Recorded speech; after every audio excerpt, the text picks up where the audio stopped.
पहला हमारा सेगमेंट अगर हम बात करेंगे, इस सफर की शुरुआत हम करते कहां से और होता क्या है। बार बार मैं एक चीज कहता हूं कि आईएएस व्यक्ति नहीं व्यक्तित्व का इम्तहान है। यही सारी कहानी की जड़ है, ठीक है, यहीं से हमारी बात शुरू होती है। पहली बात तो एक बात ध्यान रखना, बहुत से लोग कहते हैं ये इंडिया का टॉप जॉब है। ये पहली बात तो ये जॉब नहीं है, दिमाग से निकाल दो। It is not an job, it is an career. क्या है ये? करियर। अगर ये करियर है तो करियर करता होता क्या है?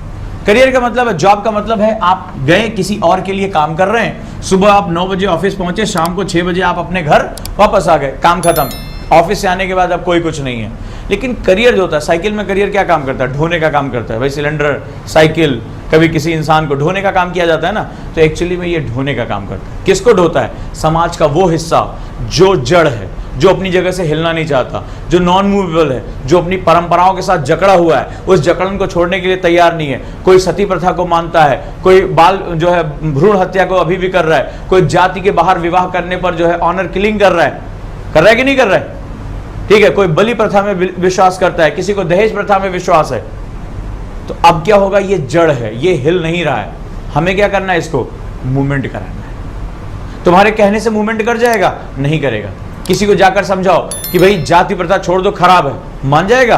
तुरंत हृदय में सबको समाहित कर लेगा? नहीं करेगा। आपको क्या करना पड़ेगा? अपना दिमाग लगाना पड़ेगा। समाज के एक वर्ग में एक ताकतवर वर्ग है और एक कमजोर वर्ग है। ताकतवर वर्ग संसाधनों पर क्या कर ले रहा है? काबू पा ले रहा है, ठीक है। और गरीब वर्ग जिसको चाहिए वो क्या है? वंचित बैठा हुआ है। आपको सेवा के रूप में जाना तक है, इस वंचित वर्ग तक पहुंचाना है। आपको क्या करना है? ये जो वनरेबल सेक्शन है, इस तक आपको मदद पहुंचानी है। लेकिन क्या आपके कह देने भर से वो जो ताकतवर वर्ग है वो यहां तक रिसाव होने देगा? नहीं होने देगा। तो आपको तरीके क्या करने पड़ेंगे?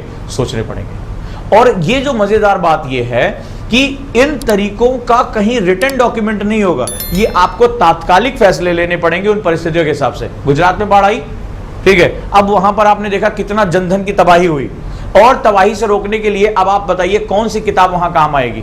वहां पे तो उसको तत्काल निर्णय लेने पड़ेंगे ना। भाई खबर आ रही है पानी बढ़ रहा है तेजी से, पहले यहां पर क्या है? पहले आप जमीन जायदाद बचाओगे, पहले लोगों को निकालोगे। लोगों को निकालने के लिए किस प्रकार के संसाधनों का प्रयोग करोगे? अब आप सोचो, इस समय जो गुजरात में वहां डीएम होंगे तो कितना इस समय एक्टिव होंगे कि नहीं होंगे? तत्काल वो निर्णय ले रहे होंगे। जहां जहां भी इस समय आपदाएं आ रही हैं, उनको इस बात को, उनको फ्रंट पे लीड करना पड़ेगा। जो इस समय कश्मीर में आईपीएस ऑफिसर्स होंगे वो बैठे होंगे क्या? रात दिन वो इनपुट्स लेने की कोशिश कर रहे होंगे कि कहां जो है वो हथियार जा रहे हैं, कहां पे उपद्रव होने की संभावना है। रात दिन उनके काम खुले होंगे। यानी इस पर्टिकुलर सेगमेंट में तुम्हारे लिए दिन और रात दोनों का कोई अंतर नहीं। आपको यहां पर जो है वो रात दिन काम करना पड़ेगा। यहां रात दिन आपको काम करना पड़ेगा, और वही ये आपका करियर कहलाता है। करियर में आपको क्या करना पड़ेगा? बड़े इंपॉर्टेंट सेगमेंट को मूवमेंट कराना पड़ेगा। इसका मतलब है this is a very challenging job. यहां पर तुम कितने पढ़ाकू हो ये मैटर नहीं करता, यहां पर परिस्थितियों के हिसाब से तुम कितने अच्छे डिसीजन ले सकते हो ये मैटर करता है। और यही कारण है इन्होंने इस तरह के लोगों को चाहने के लिए, इस तरह के लोग जो इसमें सर्विस में आ सके, इन्होंने एक जाल बिछाया, और उस जाल को हम लोग यूपीएससी परीक्षा कहते हैं, जिसमें उन्होंने प्री, मेंस और इंटरव्यू रखा। अगर वाकई में ये ऐसा था तो एक सेगमेंट पे एग्जाम ले लेते, बोलते भैया ये हम एक दिन में पेपर ले रहे, तुम इसमें आ जाओ। ब्रिलियंट लोगों को बुलाते, बोले आप लोग यहाँ से पढ़ के आओ, एग्जाम दे दो। लेकिन नहीं किया इन्होंने। पहले प्री लिया, प्री में देखो ऑब्जेक्टिव रखते हैं। मेंस गए, मेंस में देखो पहले एक लैंग्वेज का पेपर, फिर एक इंग्लिश कंपलसरी का पेपर, फिर 4 जीएस के पेपर, एक एसए का पेपर, 2 ऑप्शनल का पेपर। करना क्या चाह रहे हैं? एसए भी लिखवा रहे हैं, हिंदी भी चेक कर रहे हैं, इंग्लिश भी चेक कर रहे हैं। उसके बाद 4 जीएस, जीएस में भी आप देखो हिस्ट्री चेक कर रहे हैं, ज्योग्राफी चेक कर रहे हैं, डिजास्टर मैनेजमेंट चेक कर रहे हैं, सोशल इश्यूज चेक कर रहे हैं, इंटरनल सिक्योरिटी चेक कर रहे हैं, पॉलिटी चेक कर रहे हैं, इकोनॉमिक्स चेक कर रहे हैं, साइंस टेक चेक कर रहे हैं, इंटरनेशनल रिलेशनशिप चेक कर रहे हैं। इतने में भी पेट नहीं भरा तो जीएस 4 में एथिक्स चेक कर रहे हैं कि डिसीजन कैसे लोगे, एथिकल डिसीजन कैसे होंगे। डिसीजन तो ठीक है, लेकिन एथिकल यानी कि जो तर्क संगत निर्णय वो कैसे लोगे। और जब इससे भी पेट नहीं भरा तो बोल रहे हैं एक सब्जेक्ट और लो, और इस सब्जेक्ट पे बताओ कि तुम्हारी ज्ञान कितना, विद्वता कितनी है। इसके बाद ये कह रहे हैं कि एक टॉपिक और लो 250 नंबर का, और इस पर लिख कर दिखाओ निबंध कि तुम्हारे विचारों का प्रवाह कैसा है, तुम किसी विषय को पर कितने अपने जो है वो जो पढ़ने वाले को कितना देर बांध के रख सकते हो। इतना भी हो गया, यहां भी बच गए। फिर उसके बाद बोलते हैं अभी भी पेट नहीं भरा है, अब आओ हमसे बातचीत करो। और अकेले अकेले बातचीत नहीं होगी, पूरा पैनल बिठा लेते हैं, और पैनल भी कोई हल्के फुल्के लोगों का नहीं होता है, अपने अपने क्षेत्रों के दिग्गज लोगों का होता है, उसमें भी आके बिठा लेते हैं, आओ हमसे अब बातचीत करो। और उसके बाद फिर जाकर एक रिजल्ट निकल कर सामने आता है। उसके बाद देते हैं आपको प्रशासनिक पद, उसमें भी आप बहुत अच्छा परफॉर्म करोगे तभी आपको वो प्रशासनिक पद मिलेगा। आखिर उन्होंने इतना तामझाम किया क्यों, उन्हें चाहिए कौन से लोग? और ये अगर आप पहले स्टेज पे समझ लोगे तो आपके लिए सब्जेक्ट्स बहुत आसान हो जाएगा। और ये चीज अगर निकल गई तुम्हारे हाथ से, फिर तो किताबों पे किताबें रटते रहो, कोई टेंशन की बात नहीं है, लंबी प्रक्रिया चलेगी। चलो देखते हैं, जानना चाहते हो उन्हें किस तरह के लोगों की जरूरत है, और अगर अपने अंदर वो आप चेंज लेकर आओ तो आप बड़े आराम से वहां तक पहुंच सकते हो। चलिए हम लोग देखते हैं, एक छोटा सा एग्जाम्पल लेता हूं, वो ज्यादा अच्छी तरह समझ में आएगा। एक बार आपका जो है वो घूमने का मन कर गया, आप 4 दोस्त हो, घूमने निकल गए। घूमते घूमते आप कनॉट प्लेस पहुंचे, ठीक, बढ़िया है, हम 4 दोस्त हैं और घूमते घूमते पहुंचे, और हम बात कर रहे हैं कि यूपीएससी आपसे डिमांड क्या कर रहा है। वहां एक भिखारी आता है आपके पास, ठीक है, बोला कुछ दे दीजिए भाई, कुछ दे दीजिए। अच्छा, उस भिखारी को क्या है, लेप्रोसी है, कुष्ठ रोग है, ठीक है, दोनों हाथ गले हुए हैं, उसको कुष्ठ रोग की बीमारी है, वो भीख मांग रहा है। अब चलिए, हमारा एक पहला दोस्त है, इसमें आप में से एक पहला दोस्त है, इसके पास पहुंचा।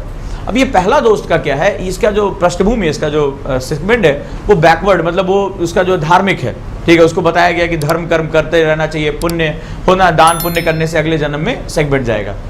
अब ये भिखारी जब इसके पास पहुंचा एक्स, तो इसने क्या किया, अपनी उसी पृष्ठभूमि, अपनी उसी सामाजिक और वैचारिक धार्मिक पृष्ठभूमि के कारण इसको कुछ पैसा निकाल कर दे देगा।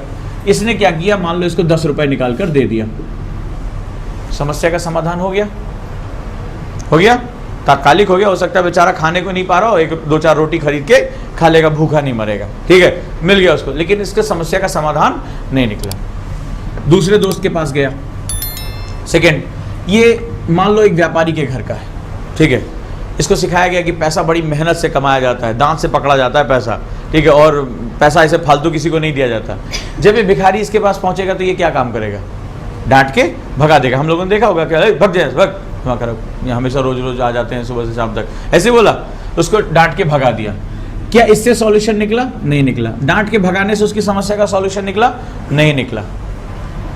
तीसरा, ये हमारे समाज में पाया जाने वाला बहुतायत प्राणी है, ठीक है, बोल वचन, ठीक है, इसको बोलना होता है, 1.5-2 घंटा आज हमें बोलना है, तो अब इसने बोलना शुरू किया है, धका धक बोले जा रहा है, ठीक है, देखो भाई मेहनत से कमा खाना चाहिए, पुण्य जरूरी है, पिछले जन्म में तुमने जरूर कोई पाप किया होगा, तुम्हें इस जन्म में सजा मिली है, तुम एक काम करो, रोज शनि मंदिर पे जाकर तेल चढ़ाया करो, दुनिया भर की उसने जो सलाह दिया, देखा आज का हो गया, बोले निकल लिया, ना पैसा दिया, ना डांटा, ना कुछ किया, धीरे से निकल लिया। बोला भिखारी खड़ा बेचारा कि सोचा इतनी बात सुना रहे तो ज्यादा पैसा देंगे, कुछ नहीं हुआ। इस तीसरे से इसकी समस्या का समाधान निकला? जो हमारे नए दोस्त हैं वो हमें पहले बताएं, निकला इसका कोई सॉल्यूशन? नहीं। अब चौथा, एक आप लोगों के जैसा एक यूथ है जो सिचुएशन को अलग तरीके से सोचता है। ये जब भिखारी इसके पास पहुंचा तो इसने सिचुएशन को एनालाइज किया कि अगर मैं इसको पैसा दे दूं तो आज मेरे से मांग रहा है, कल किसी और से मांगेगा, और मानव होने के नाते, मानवाधिकारों के नाते भीख मांगना कहीं भी मानवाधिकारों के अनुरूप नहीं है, ये उल्लंघन माना जाता है। मैं इसको डांट के भगा दूं, क्या फर्क पड़ेगा, मैं इसको डांटूंगा कि भाई चला जाए यहाँ से, मेरे से नहीं किसी और से मांगेगा। मैं इसको समझाऊं, समझाने का क्या फर्क, भाई इसके पास लिवलीहुड नहीं है, इसके पास जीविका नहीं है, ये शरीर से सक्षम नहीं बेचारा, तभी तो भीख मांग रहा है। करना क्या होगा? मुझे ये पता चला कि भाई देश में ऐसे तमाम सरकारी प्रोग्राम ऐसी चला रही हैं जिसमें कुष्ठ रोगों का निवारण हो सकता है, ठीक है, सरकार उनकी फ्री दवाई कर सकती है। दवाई करने के साथ साथ उनको मुख्य धारा में लाने में, मेन स्ट्रीम लाने में सरकारें जो है वो बहुत अच्छे प्रोग्राम चला रही हैं, प्रोग्राम एंड पॉलिसीज हैं जो इनको मुख्य धारा में ला सकते हैं, इनको इकोनॉमिक एक्टिविटी में इन्वॉल्व कर सकते हैं। तो पहला तो इसका इलाज कराना बहुत जरूरी है, दूसरा इसको मुख्य धारा में लाना बहुत जरूरी है। आपने क्या किया, उसको एक हॉस्पिटल में या एक सरकारी प्रोग्राम एंड पॉलिसी में उसको एनरोल करा दिया, एक प्रयास किया आपने। अब मुझे बताओ, ये रही एक सिचुएशन, भिखारी तो सेम था, लेकिन इन चारों का उस समस्या को देखने का दृष्टिकोण कैसा था? भिखारी सेम था, problem was similar to all people for 1, 2, 3 and 4, but who gave the right solution और अटमोस्ट सॉल्यूशन किसने दिया? 4th one. ये तुम मानते हो ना कि इसका जो अप्रोच है वो सबसे अच्छी है। एक्चुअली में यूपीएससी ने ये जो 2011 और 2013 के बाद चेंजेस किए हैं, उन्हें बेसिकली ये वाले स्टूडेंट चाहिए। One who can understand the problem clearly and short to go the solutions, और जो पहली बात जो समस्याओं को सही ढंग से समझ सके और उनके समाधान के लिए आगे जा सके। किसने इस प्रॉब्लम को सही ढंग से समझा? फोर्थ वन, कंडीशन में कोई चेंज? No change. ठीक है, कोई चेंज नहीं है। चेंज क्या हुआ था? प्रॉब्लम को सही ढंग से समझने की समस्या। आपको समझ में आया मैंने क्या कहा? जो समस्याओं को सही ढंग से समझ सके। ये अपनी कॉपी में आप ये पॉइंट लिखेंगे, पहला।